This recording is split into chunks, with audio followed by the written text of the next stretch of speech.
তুঙ্গনাথ পঞ্চকেদারের মধ্যে তৃতীয় কেদার এবং পৃথিবীর মধ্যে সর্বোচ্চ অবস্থানে অবস্থিত শিব মন্দির। এই পুণ্যভূমির প্রাকৃতিক সৌন্দর্য এমনই যেন মনে হয় স্বয়ং মহাদেব নিজ হাতে এই স্থানকে সাজিয়েছেন।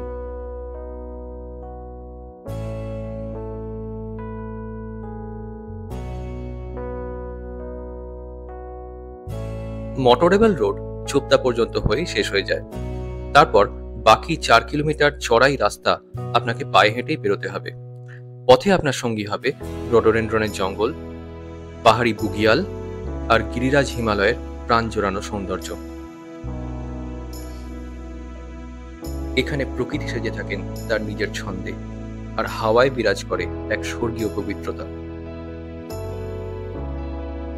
প্রতি বছর সারা পৃথিবী থেকে দলে দলে মানুষ এখানে আসেন তুঙ্গনাথ মন্দির এবং বাবা তুঙ্গনাথের শুধুমাত্র একবার দর্শন পাওয়ার জন্য।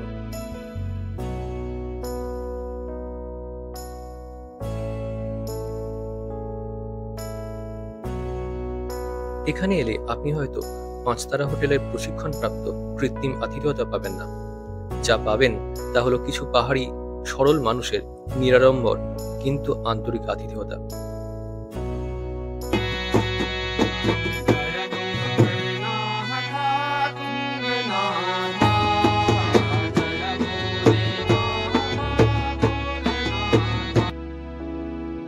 তাহলে চলুন বাবা তুঙ্গনাথের নাম নিয়ে আজকে আমরা আমাদের এই ভিডিও শুরু করি। আজকে আমরা আমাদের এই ভিডিওতে তুঙ্গনাথ যাত্রা সম্পর্কে যথাসম্ভব ডিটেল তথ্য দেওয়ার চেষ্টা করেছি। কখন যাবেন, কিভাবে যাবেন, কোথায় থাকবেন, খরচ কেমন, পুজো দেবেন কিভাবে ইত্যাদি যাবতীয় তথ্য এই ভিডিও থেকে আপনারা পেয়ে যাবেন। তাই স্কিপ না করে সম্পূর্ণ ভিডিওটি দেখুন এবং ভালো লাগলে অবশ্যই আমাদের চ্যানেলটি সাবস্ক্রাইব করুন ও লাইক, শেয়ার ও কমেন্ট করুন। প্রথমেই আসি কখন যাবেন। সাধারণত মে মাসের প্রথম সপ্তাহে মন্দিরের দরজা খোলা হয়, আর নভেম্বর মাসে মোটামুটিভাবে দেওয়ালির পর বন্ধ করে দেওয়া হয়। নভেম্বর থেকে এপ্রিল মাস পর্যন্ত মন্দির বরফে ঢেকে যায়। এই বছর অর্থাৎ 2025-এ যতদূর খবর পাচ্ছি 10ই মে তুঙ্গনাথ মন্দিরের দরজা খোলা হবে। এবারে আসি কিভাবে যাবেন। হরিদ্বার থেকে চোপদার দূরত্ব 226 কিলোমিটার। প্রথমেই আসি হরিদ্বার থেকে বাই বাস কিভাবে চোপদা পৌঁছবেন। হরিদ্বার থেকে সরাসরি কোনো বাস চোপদা যায় না, তাই প্রথমে আপনাকে হরিদ্বার থেকে বাস ধরে রুদ্রপ্রয়াগ অথবা কুন্ড পৌঁছতে হবে। তারপর সেখান থেকে শেয়ার ট্যাক্সি ধরে উখিমঠ পৌঁছতে হবে। তারপর লোকাল শেয়ার ট্যাক্সি ধরে চোপদা পৌঁছতে হবে। তবে এইভাবে না যাওয়াই ভালো, কারণ এইভাবে যেতে গেলে প্রচুর সময় লেগে যায়। হরিদ্বার থেকে চোপদা পৌঁছানো সব থেকে ভালো উপায় হলো রিজার্ভ করে যাওয়া। এক্ষেত্রে পার ডে হিসাবে খরচ পড়ে। মোটামুটিভাবে পার ডে 3300 টাকা থেকে 4500 টাকা পর্যন্ত ভাড়া নিতে পারে। চোপদা থেকে তুঙ্গনাথ 3 ভাবে যাওয়া যেতে পারে, হয় ট্রেক করে, নইলে পনিতে অথবা পালকি বা পিট্টুতে করে। আমরা হরিদ্বার থেকে সরাসরি চোপদা যাই। আমরা প্রথমে কেদারনাথ গিয়েছিলাম। আমাদের কেদারনাথ ভ্রমণ সম্পর্কিত ভিডিও অলরেডি আমরা আমাদের চ্যানেলে দিয়ে দিয়েছি। তার লিঙ্ক উপরের আই বাটন এবং নিচের ডেসক্রিপশন বক্সে দিয়ে দিলাম। আমরা কেদারনাথ থেকে ফেরার পথে হাটাতে নাইট স্টে করেছিলাম। তারপর পরের দিন ভোরবেলা আমাদের গাড়ি আমাদের হাটা থেকে সরাসরি চোপদা নিয়ে যায়। আমরা চোপদা পৌঁছে গেছি। আমরা এসেছি এই দিক থেকে, সামনেই গেটওয়ে অফ তুঙ্গনাথ।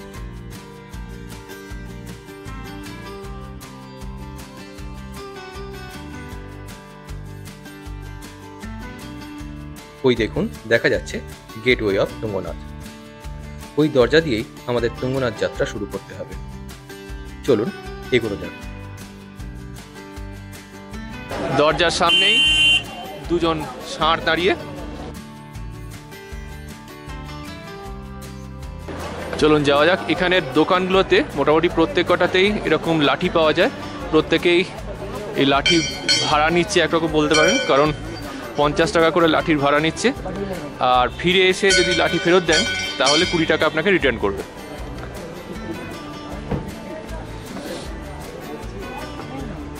এখানে ছোট ছোট এরকম প্রচুর দোকান আছে। এখানে চা জল খাবার খেতে পারবেন আপনারা, আর এই লাঠিও পেয়ে যাবেন। চলুন এগোনো যাক।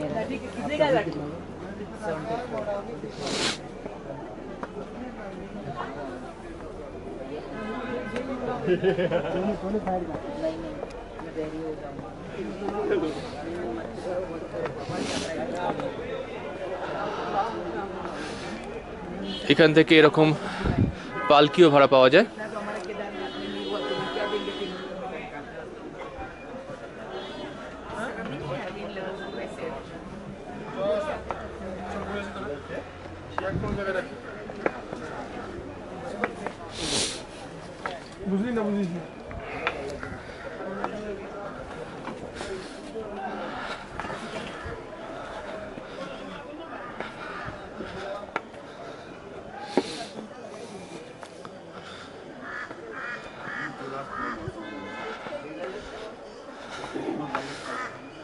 আমাদের সামনে আরও অনেক ট্যুরিস্ট তারাও এসেছেন, তারাও এগিয়ে চলেছেন তুঙ্গনাথের পথে।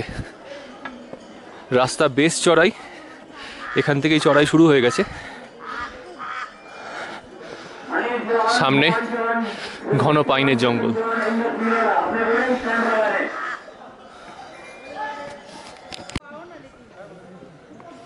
এখানে ঘোড়ার বুকিং হচ্ছে। যারা ঘোড়ায় যেতে চান তারা এখান থেকে ঘোড়ার বুকিং করে তবে আপনারা ঘোড়া নিয়ে যাবেন। সামনেই ঘোড়া আছে, এখান থেকে ঘোড়া নিয়ে আপনারা যেতে পারবেন। সমস্ত প্রাইস এখানে দিয়ে দেওয়া আছে, আপনারা দেখে নিন।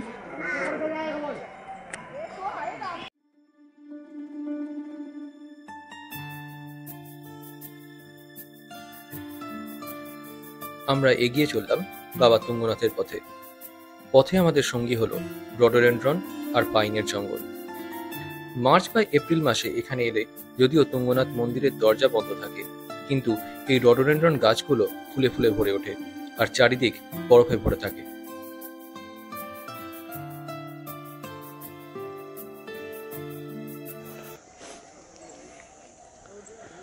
বুগিয়ালে দর্শন মিলতে শুরু করে দিয়েছে। অসাধারণ ভিউ, চারিদিকে পাইন আর রডোডেনড্রনের গাছ। যদিও এটা প্লাস্টিক ফ্রি জোন, তবুও মানুষ কিন্তু প্লাস্টিক ফেলে গেছে। চারিদিকে দেখুন রডোডেনড্রন গাছ।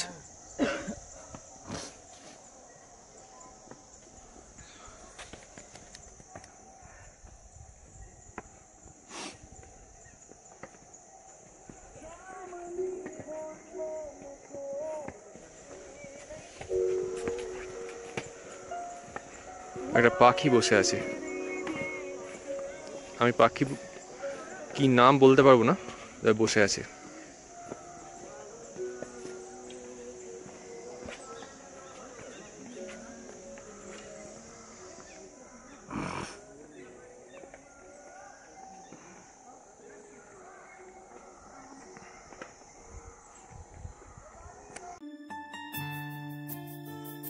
কিছু দূর যেতে না যেতেই দেখা মিলতে শুরু করলো পাহাড়ি বুগিয়ালের। এক অসাধারণ নৈসর্গিক দৃশ্যের সাক্ষী হলাম আমরা।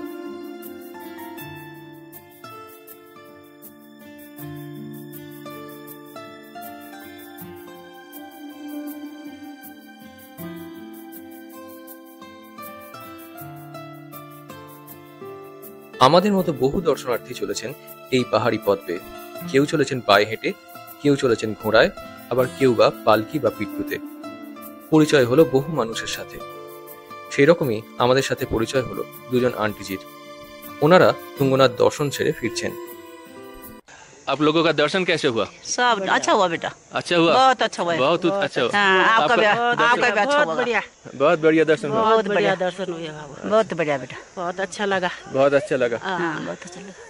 आपका दर्शन बहुत अच्छा होना चाहिए बस। बहुत अच्छा। দূরত্বের দিক থেকে কেদারনাথ 22 কিলোমিটার হতে পারে, সেখানে তুঙ্গনাথ মাত্র 4 কিলোমিটার। কিন্তু তুঙ্গনাথের রাস্তা পুরোটাই চড়াই, কারণ খুব কম দূরত্বের মধ্যে আপনাকে অনেক বেশি উচ্চতা উঠতে হবে, তাই রাস্তার স্টিপনেস অনেক বেশি।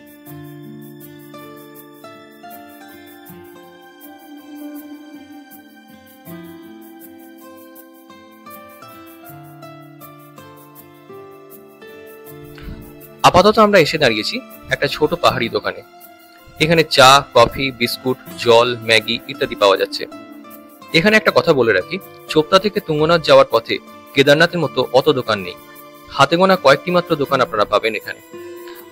আর ভারী খাবার বলতে ম্যাগি ছাড়া আর কোনো কিছুই পাবেন না।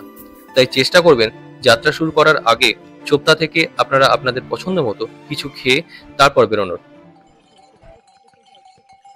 যারা তুঙ্গনাথের এই চড়াই রাস্তা হেঁটে যেতে পারবেন না বলে মনে করছেন, তাদের জন্য বলে রাখি, আপনারা অবশ্যই চোপতার পনি বুকিং কাউন্টার থেকে পনি বুক করে তবেই উঠবেন। কারণ কেদারনাথের মতো এখানে মাঝ রাস্তা থেকে কোনো ঘোড়া আপনি পাবেন না।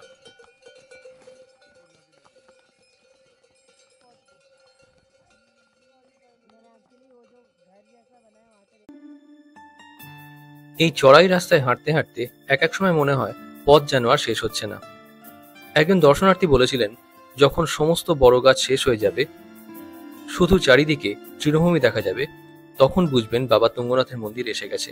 দেখলাম সত্যিই তাই। এই মুহূর্তে যে জায়গায় দাঁড়িয়ে আছি, এখান থেকে যা শুনছি মন্দির আর খুব বেশি দূর নয়।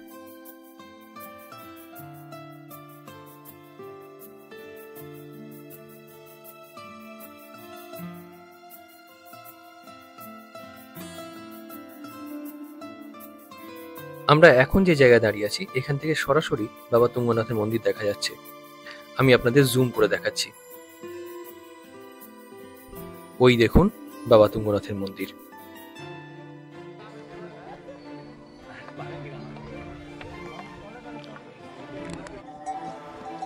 আমরা মন্দিরের খুব কাছাকাছি পৌঁছে গেছি। দূরে ঘরবাড়ি দেখা যাচ্ছে, কিন্তু হাঁটতে বেশ কষ্ট হচ্ছে, বেশ হাঁপ ধরছে এবার।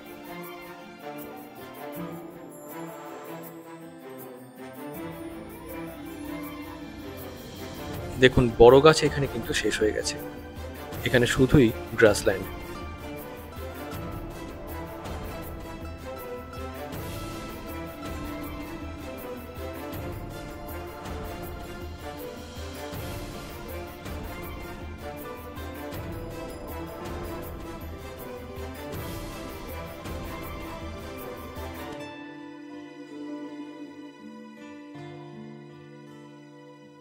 হঠাৎ করেই দেখা মিলল এই পাহাড়ি ইঁদুরের।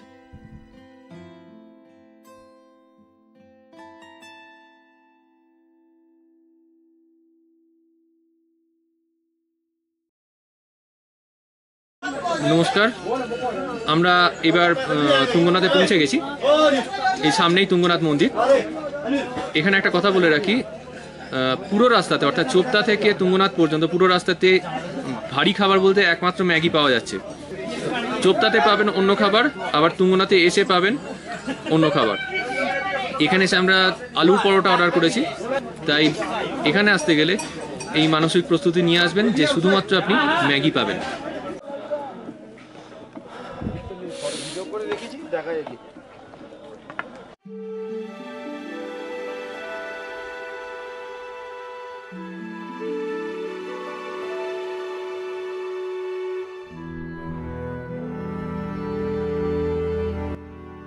অবশেষে বিকেলবেলা আমরা এসে পৌঁছালাম বাবা তুঙ্গনাথের দ্বারে। মন ভরে উঠল এক পরম শান্তিতে। সারাদিন ধরে এই চড়াই রাস্তায় হাঁটার কষ্ট কোথায় যে উধাও হয়ে গেল বুঝতেও পারলাম না।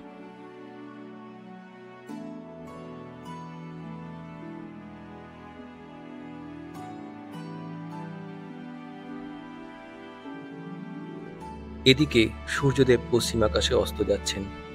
চারিদিক নরম সোনালী আলোয় ভরে উঠেছে।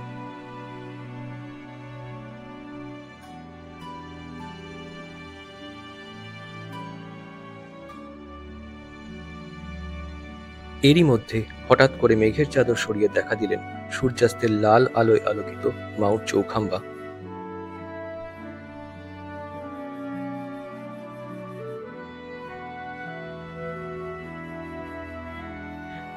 একদিকে বাবা তুঙ্গনাথের সন্ধ্যারতি, অপরদিকে স্বর্ণাভ মাউন্ট চৌখাম্বা। সব মিলিয়ে এক অপার্থিব স্বর্গীয় পরিবেশ রচিত হলো চারিদিকে।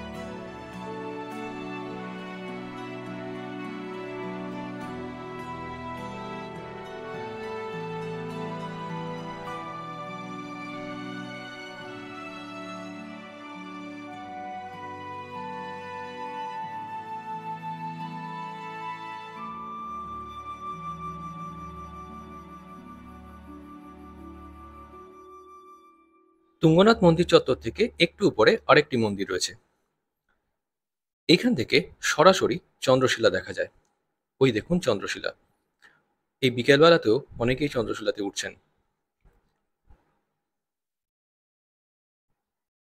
এবারে আসি তুঙ্গনাথে এসে কোথায় থাকবেন।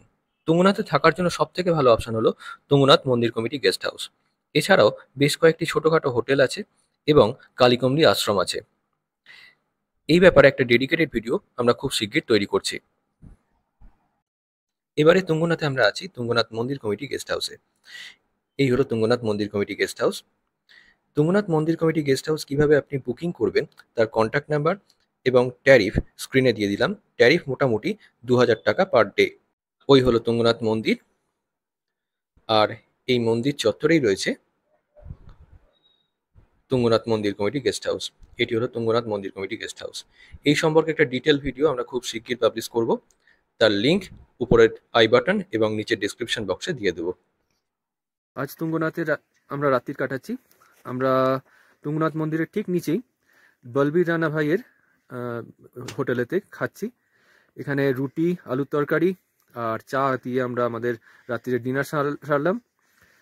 খুবই ভালো ব্যবস্থা, মানে আপনারা অ্যাকোমোডেশন হিসেবে যদি না ভাবেন, যদি ওনাদের আন্তরিকতা ভাবেন, সেই দিক থেকে যদি বলেন তাহলে এনাদের তুলনা হয় না। এইরকম একটা ইন্টেরিয়ার জায়গায়, এরকম পরিবেশে এইভাবে যত্ন করে খাওয়ানো, এটা সত্যি ভাবা যায় না। এখানে রুটি তরকারিটা হয়তো বড় কথা নয়, কিন্তু এনাদের আন্তরিকতাটা অনেক বড়। তাই আপনাদেরকে আমি রেকমেন্ড করব, যদি আসেন অবশ্যই একবার এই বলবীর ভাইয়ের কাছে ঘুরে যাবেন। খুবই সুন্দর মানুষ, আমি দেখাচ্ছি ওনাদেরকে। এখন আমরা এই বলবীর ভাইয়ের সঙ্গে আগুন পোয়াচ্ছি ওনারই পাশে বসে। দেখুন এনাদের হসপিটালিটি আপনারা দেখুন। উনি আমাদেরকে বসিয়ে আগুন পোয়াচ্ছেন। এই আমাদের বলবীর ভাই। বলবীর ভাইয়ের সঙ্গে অবশ্যই একবার দেখা করবেন। এই দেখুন আমরা ওনারই দেওয়া আগুনে এখন আগুন পোয়াচ্ছি এখানকার এই সাংঘাতিক ঠান্ডার মধ্যে। আমরা দুজনেই আছি। এনাদের হসপিটালিটির সত্যি তুলনা নেই। তুঙ্গনাথে এসে এবারে আমাদের বাড়তি পাওনা হলো এখানকার স্থানীয় মানুষদের তুঙ্গনাথ বাবার ভজন।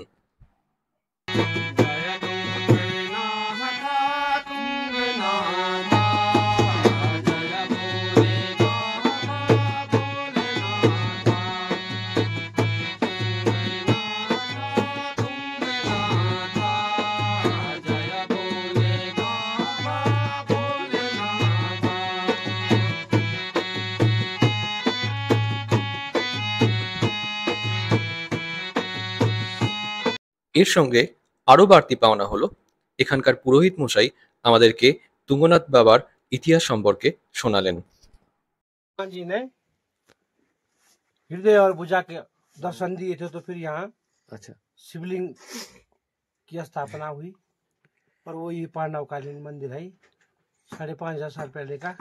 यहाँ की ऊंचाई 12,083 फीट है, 3880 मीटर है। तो उसी समय का ये पांडवकालीन मंदिर, जब पांडवों को मोक्ष की प्राप्ति नहीं हुई तो फिर पांडवों ने यहाँ मंदिर बनाई। पंच केदारनाथ मंदिर, केदारनाथ मंदिर तुंगनाथ, रुद्रनाथ, कल्पेश्वर, पंच केदार, ये तृतीय केदार तुंगनाथ है। अच्छा। तो तभी पंच केदारों की स्थापना हुई। फिर इनका जीर्णोद्धार शंकराचार्य जी ने किया और पूजा प्रतिष्ठाएं शुरू किया और सनातन धर्म को बचाया। तो यही हिस्ट्री है यहाँ की। अच्छा अच्छा। फिर राम जी ने तपस्या की थी यहाँ, चंद्रमा ने चंद्रशिला में तपस्या की। पंचशिला के बारे में बोलो। रावण जी ने भी तपस्या की थी। रावण जी किस लिए तपस्या की थी? रावण जी ने तभी तपस्या की थी कि शिव शंकर भगवान को खुश करने के लिए। तभी अच्छा अच्छा। उनके 10 मुख लगे, तो फिर पांडवों को तभी ब्रह्म हत्या का श्राप लगा उन पे। तभी वो पंच केदार बनाए। उसके बाद उनको मोक्ष की प्राप्ति बद्रीनाथ से वो बैकुंठ को चले गए। विष्णु भगवान बद्रीनाथ। जय तुंगनाथ। তুঙ্গনাথে একটা কথা বলে রাখি, এখানে আমরা আছি মন্দির কমিটি গেস্ট হাউসে। এখানেতে রাত্রির 6টা থেকে অর্থাৎ সন্ধ্যে 6টা থেকে রাত্রি 9টা পর্যন্ত আলো জ্বলে বা ইলেকট্রিসিটি দেয়। তারপর যেই 9টা বাজলো সঙ্গে সঙ্গে কিন্তু কারেন্ট চলে গেল। অ্যাকচুয়ালি এখানে সবটাই সোলার পাওয়ার। তাতে ব্যাটারি যতক্ষণ চার্জ থাকে ততক্ষণ কারেন্ট থাকে, তারপর যেই ব্যাটারি ডিসচার্জ হয়ে যায় সঙ্গে সঙ্গে কারেন্ট চলে যায়। তাই এখানে আসতে গেলে আপনারা অবশ্যই এমার্জেন্সি লাইট, পাওয়ার ব্যাংক অবশ্যই ক্যারি করবেন। এই দুটো ছাড়া এখানে এসে কিন্তু রীতিমতো বিপদে পড়ে যাবেন। আর অসম্ভব ঠান্ডা, কত টেম্পারেচার বুঝতে পারছি না, কারণ ইন্টারনেট কাজ করছে না ঠিকমতো। মনে হচ্ছে মাইনাসের নিচে, -2-3 তো হবেই, কি আর আরও বেশি হতে পারে। যাই হোক, এখানে এলে যথেষ্ট গরম জামা কাপড় নিয়ে আসবেন। আর দ্বিতীয়ত পাওয়ার ব্যাংক এবং এমার্জেন্সি লাইট অবশ্যই ক্যারি করবেন। আমি যে ভিডিওটা রেকর্ড করছি এটা কিন্তু আমার এমার্জেন্সি লাইটের আলোতে রেকর্ড করছি। পুরোটা লোডশেডিং হয়ে গেছে, আমরা এখন এই এমার্জেন্সি লাইট জ্বালিয়ে বসে আছি মন্দির কমিটির গেস্ট হাউসের মধ্যে।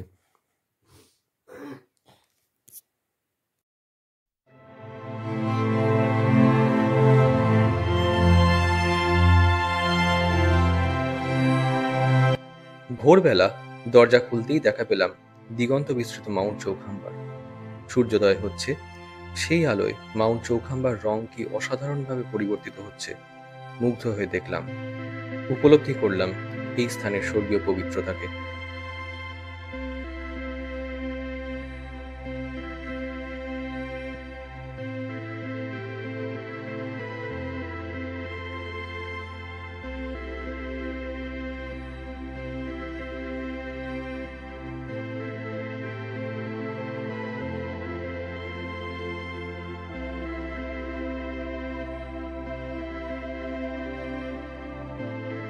এই ভোরের আলোয় আরো একবার পৌঁছে গেলাম বাবা তুঙ্গনাথের দ্বারে।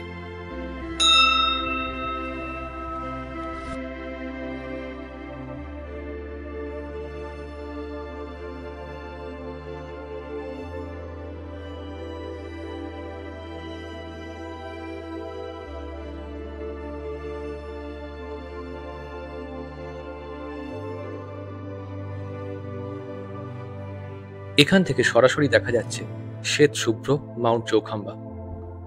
বহু কাহিনীতে স্বর্গের গল্প আমরা প্রত্যেকেই শুনেছি, এখানে এসে সেই স্বর্গকেই যেন চাক্ষুষ করলাম।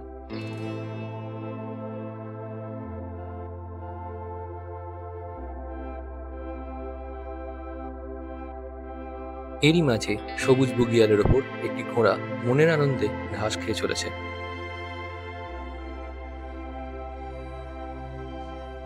এবারে আসি কিভাবে তুঙ্গনাথ মন্দিরে পুজো দেবেন। তুঙ্গনাথ মন্দিরে সকালবেলা এবং বিকেলবেলা অর্থাৎ দুবেলাই পুজো দেওয়া হয়। তুঙ্গনাথ মন্দির চত্বরের নিচে রাস্তার দুধারে অনেকগুলো দোকান আছে। এখান থেকে পুজোর সামগ্রী কিনে সরাসরি মন্দিরে গিয়ে আপনার সামর্থ্য মতো প্রণামী দিয়ে আপনি পুজো দিতে পারবেন। এখানে কেদারনাথের মতো অত লাইন পড়ে না, খুব অল্প সময় আপনি পুজো দিতে পারবেন।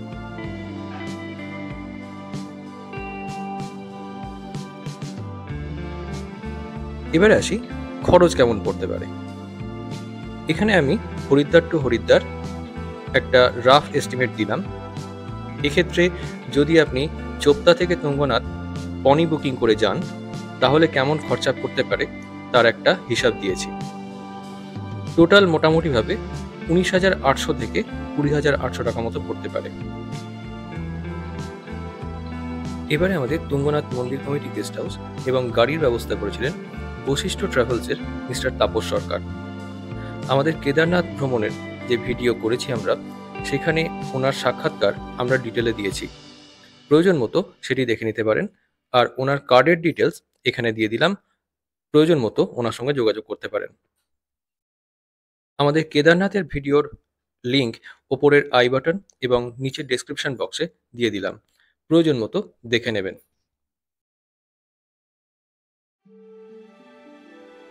এবারে আমাদের ফেরার পালা।